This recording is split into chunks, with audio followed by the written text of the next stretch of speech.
Let me also move on and bring on board Pankaj Pandey too and talk about what he's making of the market right now. Pankaj, hi, morning. Good to have you on the show. While it's as timely as it could get, today you've got the MPC meet outcome. I guess all eyes will be on the governor on what he has to say about inflation, given the fact that crude is already nudging that $91 per barrel mark.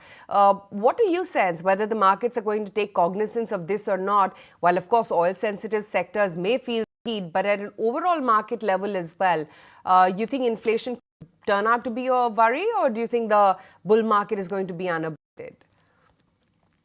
So, hi, good morning, Aisha. Thanks for having me. I think our overall sense in the market is that while, yes, crude oil prices have been inching up, is a bit of a worry, but overall inflation is going to be about 5%. And I think part is that when you look at domestic liquidity, that has sort of turned surplus from a deficit of nearly 1.5 lakh crores towards December end. Rate cuts are not expected from RBI, but possibly if market is expecting rate cuts to happen somewhere in October. Now, our sense is that when you look at some of the, from a Nifty perspective, banks plus IT haven't really sort of done much, which is 50% of the Nifty by weightage. And I think any kind of a soft or any kind of a directional view from the RBI could possibly help the market to sort of achieve better levels or highs. And which is why I feel that 23,400 in the near term plus or 25,000 towards the year end is very much on the cards. I think whatever correction we've seen in mid caps, small caps, and large caps, I think most of the losses have been recouped, except for small cap index, which corrected by 16% and is 3% away from the new highs. So overall, yes, crude is a bit of a worry, but I think our sense is that that may not really sort of impact so much, given the fact that we have been buying low priced crude, especially from some of the countries like Russia. Okay, so not expecting a big structural inflation uptrend, maybe just transient issues which are cropping up month on month. Coming back to the conversation, Pankaj, in terms of the updates coming in, for the banking sector, it's been good. Even the metals, the companies that reported the numbers, it's good. And for real estate, also the initial numbers that have come in from the likes of Lodha, etc. is good. But just come next week, we'll start getting earnings from IT sector as well. What do you think should be the positioning ahead of that? And are there any big outliers in terms of stocks that could outperform in this quarter and in the medium term, and you are watching out for them? So on the IT side, overall, I think post-agriculture commentary, overall expectation in Q4 is going to be a sort of a muted or a flattish kind of a top-line growth for IT companies. I think the only positive could be the margin improvement, what one can expect on a quarter-on-quarter basis. I think a lot will depend on what kind of commentary they give out for FY25, because as per agriculture commentary, overall recovery is expected towards the FY25 end or early part of FY26. So IT remains still a way to watch kind of a sort of a sector, although any kind of an incremental positive in management commentary can definitely lift stocks. What we are sort of liking is tier two names, say something like, say, Sonata Software, which is guiding for, say, 20-25% kind of a growth for next year. So, so it's very stock specific, but in general, IT does not look like is going to sort of outperform or is going to sort of deliver good returns, at least in the near term. Okay.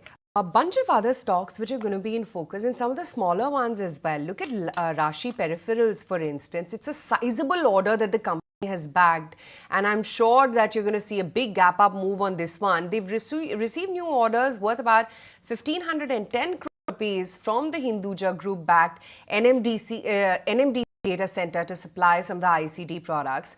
So this is going to be one key stock to look out for. Then, of course, there's Kalyan Jewellers as well, which has come out with its Q4 updates. The same-store sales growth in the fourth quarter have been much better than the previous quarters of this fiscal year. The consolidated revenue has jumped up about 34%. Middle East has seen 14% revenue growth, and India operations as well, which have seen an uptick of about almost 38% coming in. Pankaj, I don't know how closely you track either Kalyan or Rashi Peripherals, but let's pick up on Avenue Supermarts, because their Q4 update, especially the store count addition, was quite impressive. Correct. So on DMart also, if you look at their overall growth has been about 20%. I think what we need to probably see is that the apparel business, is it really sort of picking up because that's a sort of a higher margin business.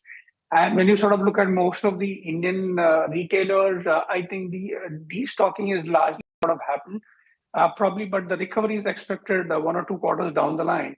So I think probably given the fact that the stock had sort of corrected or hasn't really sort of performed, a bounce had sort of happened. But I think we still need to see how the apparel business sort of shapes up. Okay, so that's the update coming in from DMart, but overall consumption has been a bit soft, right? Even if you look at the auto sales data, it wasn't impressive enough. Pankaj, what do you make of this commentary regarding, auto companies saying, yes, rural recovery is there, but somehow it's not reflecting in the numbers as yet?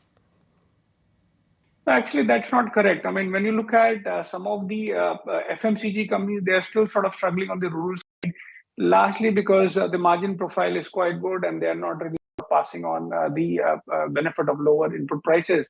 But when you sort of look at some of the auto companies, company like Hero MotoCorp is clearly saying that, so if they were getting, say, 40% kind of inquiries on the rural side, that has sort of inched up to 50-55%. And look at a company like Maruti. Maruti actually FY24 overall the growth might be 8% in terms of volume. So, but the rural growth is 11% compared to urban growth.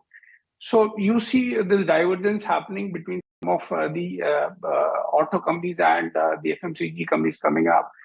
So I think our sense is that rural as a segment is expected to sort of keep doing better.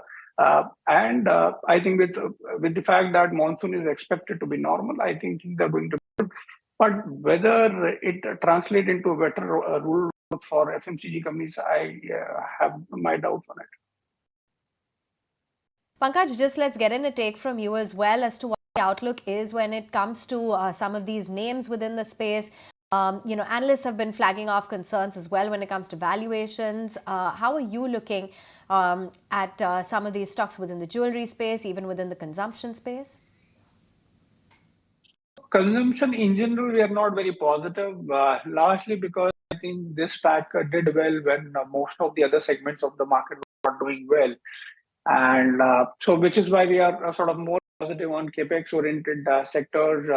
So, what we are sort of looking in consumption is some of the ancillary beneficiaries of, say, real estate, because the real estate, our sense is that is one sector which is going to sort of deliver a good set of numbers for the next 2-3 years. And obviously, when you have that, the demand for tiles or demand for ply or a lot of other associated products sort of should go up. And which is why we feel that something like Kajaria Ceramics or something like Green Ply ideally should do well.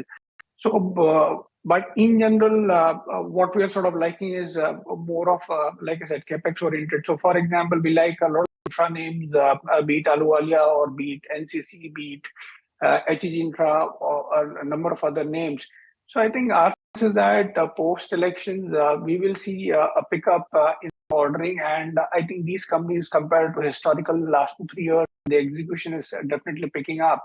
Margin profile is expected to be stable, and all these companies are trading at under 20 for multiple. So I think those are the set of facts which we are sort of liking more. Right. Okay, Pankaj, we'll let you go on that note. Thanks for taking the time out and joining us today. So much. If you like this video, then like, share and subscribe to ET Now.